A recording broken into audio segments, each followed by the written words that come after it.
But to Jose Pedraza, that was the person that they had lined me up to face. We did not want to fight him to begin with. However, things happen the way they do. We just wish him nothing but health afterwards. He was dealing with non-COVID symptoms. So now we're just moving forward. Now we have the fight that we really wanted to begin with. That's Sander Martin. Everyone else had their dance partners lined up. So this was the best option for us. And he's coming off a notary win. A notable win, which is against Mikey Garcia, arguably one of the best pound-for-pound Mexican fighters of this era. So this is a great mix right now, and I'm just very thankful to be here, Madison Square Garden. And he's a veteran, over 40 fights. Yes. Yeah, he has the ring IQ. He has the experience. He has the amount of years in the pro game, longer than myself. So it's going to be a great matchup come Saturday night. And I saw you ringing the New York Stock Exchange bell. Tell us about that experience. It's all about just giving back at the same time, but also making new friends. And give a shout out to how people get in touch with you. Oh yeah, to everybody, listen, man, you guys can follow me on Instagram, Snapchat, Twitter, and Facebook at Teofimo Lopez. And if you guys really want to get to know Teofimo Lopez a little bit much better, go on my YouTube. We got a new documentary that just came out, Resilient. It's on Takeover Productions. You guys would love to see that, promise you. Thank you. Champ, how much did the change of opponent affected preparation for this fight? We know Pedraza was a switch hitter. This guy's a full southpaw, a lot of movement. How that affected preparation? Like you said, Pedraza was a switch hitter, so we were ready. We had southpaws in the mix and orthodox fighters, so we were already well prepared for it. This is somebody that we were already talking about before Pedraza, before they even invited him. We didn't want to fight Barboza. He doesn't bring anything. This guy does. You know what I'm saying? Barboza's actually been in the pro game longer than myself and still hasn't won a world title yet.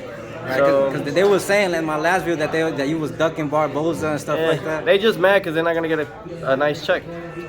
Truth be told. A part of you, I would assume, is a little bit, I guess happy that you're fighting Martin, only because Pedraza was 0-1-1 in his last three. Doesn't look good when you face somebody that just came from a draw. And it doesn't look good. You need someone that's coming out of a good win. And a lot of people don't even know, but Sander Martin, he just fought in April as well of this year. So he's already still having that momentum. It's going to be a great fight. What was kind of your overall thoughts on Cabrella's win over Cepeda? Yeah. Exactly how I expected the fight to go. I expected these guys to go and give it their all, and they did all the way to the 11th round. And obviously, you could show who wanted it more, and that was Pro Grace. So I'm looking forward to facing him in the near future and just focusing on this fight this Saturday night.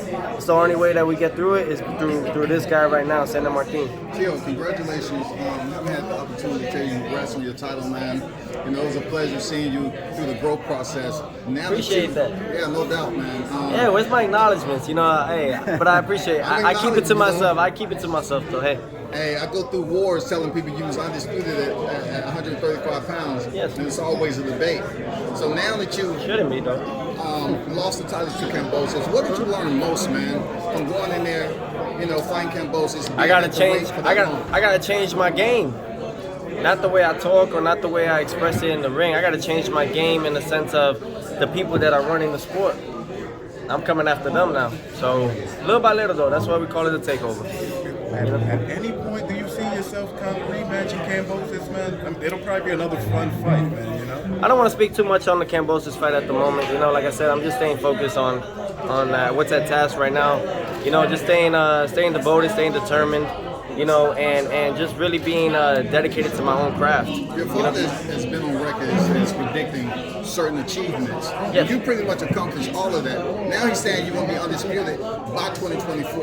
Yeah. What do you have to say about that? Yeah, that's Nostradamus. Do the facts, man. Like, he called it out that we'll beat Lomachenko after we knock out Richard Coleman. And we did that. So, and that's why he says, I told everybody. So it's all about keeping the same momentum now and just moving up to 140, becoming the first male boxer to become a two-time undisputed world champion. No matter what the cost is, we're here for the glory, and that's what matters most. So what do you have to say about Regis talking about he's going to place you in the hospital? Because you probably have to come see him if you run that gauntlet of undisputed.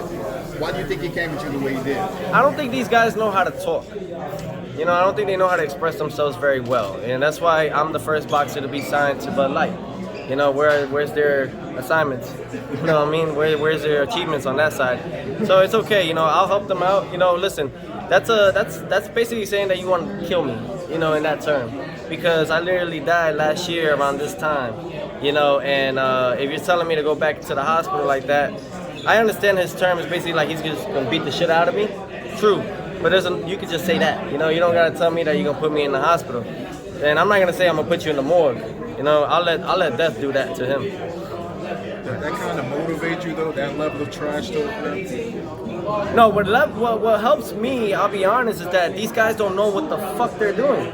Excuse my language, but they do not know. Not their coaches, not anyone. I mean, you can't teach this. You can't even speak this. You gotta learn this, you know, and that's all knowledge up here. You gotta know your craft, you gotta know who you're working with, you gotta know who you're talking to, you gotta know your audience, you gotta do a lot of research, lots of research. And these guys just wanna be, I'm the tough guy in the ring and hand raise and that's it, I'm gonna make $100 million. No, there's a lot more work to that, and that's why, you know, we're here today headlining Madison Square Garden for those reasons. Sponsored by Rain Energy Drink, sponsored by Essential Water, sponsored by Disney itself. Right. Champ, I spoke to Martin. He says he's had over 200 fights. He's never been dropped. How confident are you could be the first to do that and possibly stop him? I face fighters that have never been dropped before, and I've dropped them. So, you know, I'm confident in myself and my skills. I worked very hard this camp, more than ever. I love the momentum that I'm receiving. This is my second fight this year alone. The last time I had 2 fights in 1 year was back in 2019. So I'm loving the momentum. I'm loving the growth. I'm learning more, and I'm becoming more of a student before I become a teacher. How does it feel, Teo, to move up finally from 135 and not have to cut that 5 pounds? Amazing. How strong did you feel? Right now, actually, I'm already on weight. So, like, you know, I'm not stressing it. That's what well preparation is. You know, this guy, a lot of people don't even know that when he fought Mikey Garcia, he was doing a catch weight of 144, 145. So if anyone's gonna be struggling tomorrow on the weight, on the scale, it's gonna be Santa Martin. Teo, you know, when I talk to you, if I'm not mistaken, you haven't got a fight prediction wrong. So I kind of want to ask you about, you know, Ryan Garcia is supposed to be fighting Devontae in April. Supposedly, if both guys win their fight, how would you see that fight playing out, man? Again, you guys gotta do your research. After this fight against Hector Luis Garcia, that Tank has to face, he has to go and face the court. And it's probably before Garcia. So you guys gotta use it, man. They're manipulating you guys to vamp up the fight. I'm starting to see the 1s and 2s. I'm calling it out. I ain't no snitch now. Hold up. Chill. You know what I'm saying? But I just speak it to what I see it. You know, that doesn't make me a snitch. It don't make me a rat. You know, because I know these rats need cheese anyways, right? So I just speak it out, man. Just understand the business and concept. It could be a great fit. I look forward to seeing them fight. Really do. I think that will be one of the best fights that we see getting made outside of me and Taylor next year. I do. You know, and this is something that we all need to see. Whether those guys win, lose, or draw, those guys are going to come home with a nice check, and the sport's going to be happy seeing 2 best fighters face each other. However, do your research. He has to go to court because of his incident that he had. Maybe they clean his case, maybe they put him in probation. Who knows? All right, let's live in a perfect world, man. Gervonta beats the case. But that's the thing, this world ain't perfect. Sorry to interrupt, guys. Pocket in here?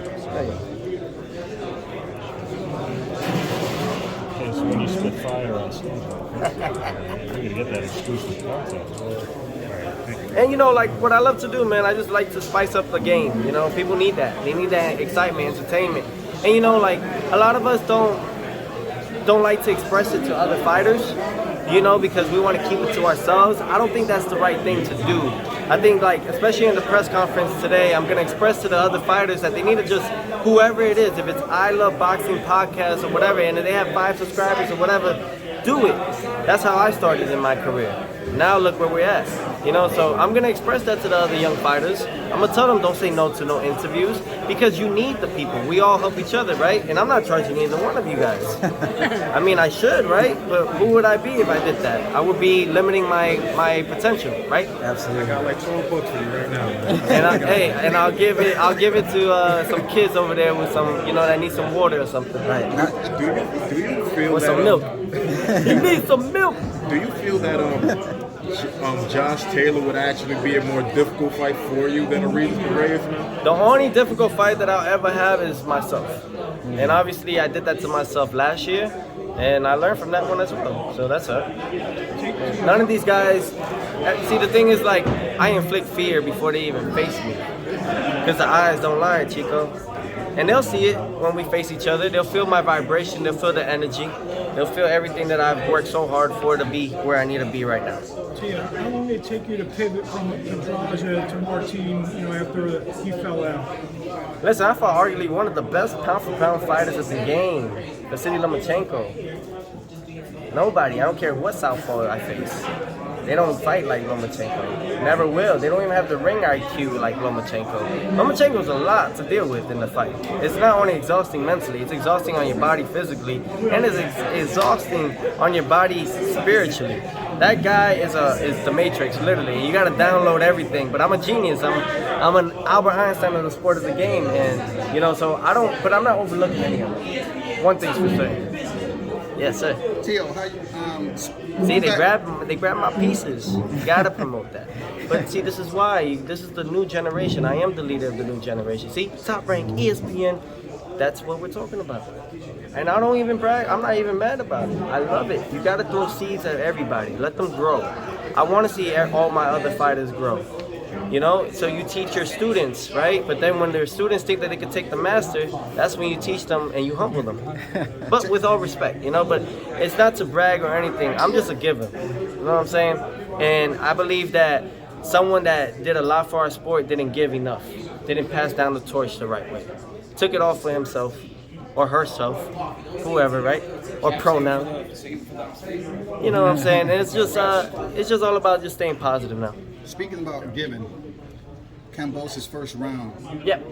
You showed a lot of cojones in there, Tio. Yeah, you yeah. weren't feeling good, but you still went in there, banzai, everything, and you tried to, take him out. What was your mindset going on, not being 100%? Well, my thing was like, I gotta get this guy out before I really suffer in this fight.